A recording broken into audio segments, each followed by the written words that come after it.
போகிறோம்.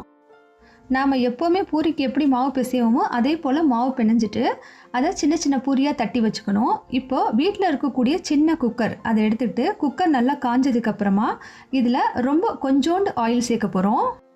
வீட்டில் சமையல் எண்ணெய் கொஞ்சமாக தான் இருக்குது, இந்த சமயத்தில் எப்படி பூரி செய்கிறது அப்படின்னு நினைக்கிறவங்களுக்கு தான் இந்த சூப்பரான டிப்பு. ஒரு 50லேருந்து 80 ml அளவுக்கு எண்ணெய் சேர்த்தா போதுமானது. எண்ணெய் நல்லா காஞ்சதுக்கப்புறமா நம்ம ஏற்கனவே தேய்ச்சி வச்சுருக்க பூரி எடுத்து ஒன்று ஒன்றா போட்டு இதில் சுட வேண்டியதான்.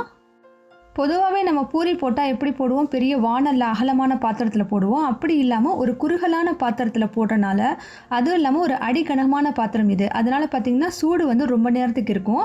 அதே போல் சீக்கிரமாகவும் பூரி இதில் நம்ம செஞ்சிடலாம். வீட்டில் ஆயில் கம்மியாக இருக்க சமயத்தில் நம்ம பூரி போட்டோன்னு நினைக்கும் போது இந்த மெத்தடை நீங்கள் ஃபாலோ பண்ணி பாருங்கள், ரொம்பவே யூஸ்ஃபுல்லாக இருக்கும். அதுவும் இல்லாமல் பூரி பார்த்தோம் அப்படின்னாக்க எப்படி நம்ம வாணலில் போட்டோமோ அதே போல் ஒரு டேஸ்ட்